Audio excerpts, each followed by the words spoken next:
ప్రభు అయిన యేసుక్రీస్తు నామములో అందరికీ శుభములు కలుగునుగాక.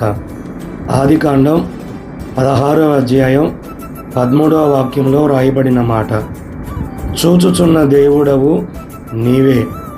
హాగరు అనబడే ఒక వ్యక్తి యేసయ్యకు ఈ పేరు పెట్టినట్లు పరిశుద్ధ గ్రంథంలో మనం చూస్తాం. ఎందుకు ఆ పేరు పెట్టిందంటే, తను శ్రమలో ఉన్నప్పుడు, చావ సిద్ధమైనప్పుడు, చనిపోవడానికి సిద్ధమైనప్పుడు దేవుడు ఆమెను చూచి ఆమెతో మాట్లాడి పలకరించాడు. ఆ సందర్భంలో దేవునికి పేరు పెట్టింది, చూచుచున్న దేవుడవు నీవే యేసయ్యా అని. నిజమే, మనం ఆరాధించే యేసుక్రీస్తు ఎవరంటే చూచుచున్నవాడు. లోకంలో మనుషులు మన బాధలు, మన శ్రమలు, మన కష్టాలు అన్నీ చూస్తారు, కానీ ఏ మాత్రం సహాయం చేయలేరు. వాళ్ళ ద్వారా మనకు ఏమాత్రం ప్రయోజనం ఉండదు. యేసుక్రీస్తు మన దేవుడు ఎవరంటే, మనల్ని చూచి మన బాధలు, కష్టాలు వాటన్నిటిలో నుంచి విడిపిస్తాడు. చూచిన దేవుడు ఊరకొండడు. 53వ కీర్తన 2వ వాక్యంలో ఉంది, దేవుణ్ణి వెదకువారు కలరేమోనని ఆకాశంలో నుంచి దేవుడు చూచుచుండెను. చూస్తున్నాడు. ఎవరు ఈ లోకంలో సమస్యల్లో, బాధలతో, కష్టాలలో ఉండి నన్ను వీటిలో నుంచి విడిపించేది యేసయ్యే, దేవుడే అని ఎవరు దేవుణ్ణి వెతుకుతున్నారో వారిని దేవుడు చూస్తున్నాడు. హెబ్రీ పత్రిక 11వ అధ్యాయం 6వ వాక్యంలో ఉంది, దేవుని యొద్దకు వచ్చువాడు ఆయన ఉన్నాడనియు, ఆయన వెదికే వారికి ఫలము దయచేస్తాడనియు నమ్మవలెను కదా. ఈ వాక్యంలో దేవుణ్ణి వెతికే వారికి దేవుడు ఫలం దయచేస్తాడు. అందుకే దేవుడు చూస్తున్నాడు, ఎవరికి ఫలం ఇవ్వాలా, ఎవరికి ప్రతిఫలం ఇవ్వాలా. ఎవరిని ఆయన ప్రతిఫలం ఇస్తాడంటే, ఈ లోకంలో ఎవరు దేవుణ్ణి వెతుకుతున్నారో, నా సమస్యలో నుంచి దేవుడే విడిపించేది, నన్ను కాపాడేది దేవుడే అని ఎవరు దేవుణ్ణి వెతుకుతున్నారో వారికి దేవుడు తిరిగి ప్రతిఫలం ఇస్తాడు. 70వ కీర్తన 4వ వాక్యంలో ఉంది, దేవుణ్ణి వెతికేవారు హృదయమందు సంతోషిస్తారు, ఉత్సహించి ఆనందిస్తారని.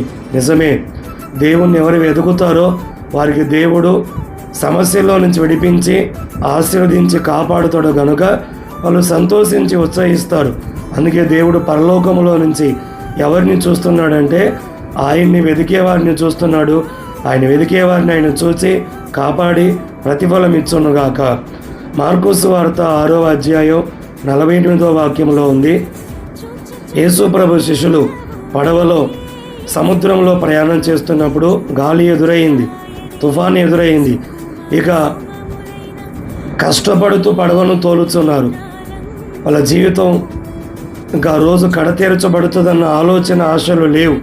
వెంటనే ఆ చోట రాయబడి ఉంది, వారు కష్టపడుతూ పడవ నడుపుచుండగా యేసు వారిని చూచి. ఈరోజున లోకంలో, కుటుంబ జీవితంలో ఏ కష్టాల పాలై కష్టపడుతున్నావో యేసయ్య నిన్ను కూడా చూస్తున్నాడు.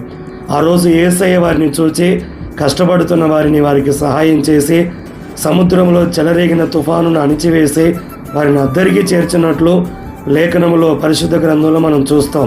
నీ కుటుంబంలో కూడా ఏ కష్టాలతో నీ బ్రతుకు కడతీర్చుకోలేక, ఏ సమస్యలతో సముద్రమనబడి నీ కుటుంబం ఏ సమస్యలతో ఎదురై కష్టపడుచున్నావో దేవుడు నీ కష్టాల్లోంచి విడిపించి నీ కుటుంబాన్ని చూచి, నిన్ను చూచి నీ జీవితాన్ని గట్టెక్కించునుగాక, నీ కుటుంబంలో కష్టాలు తొలగించునుగాక.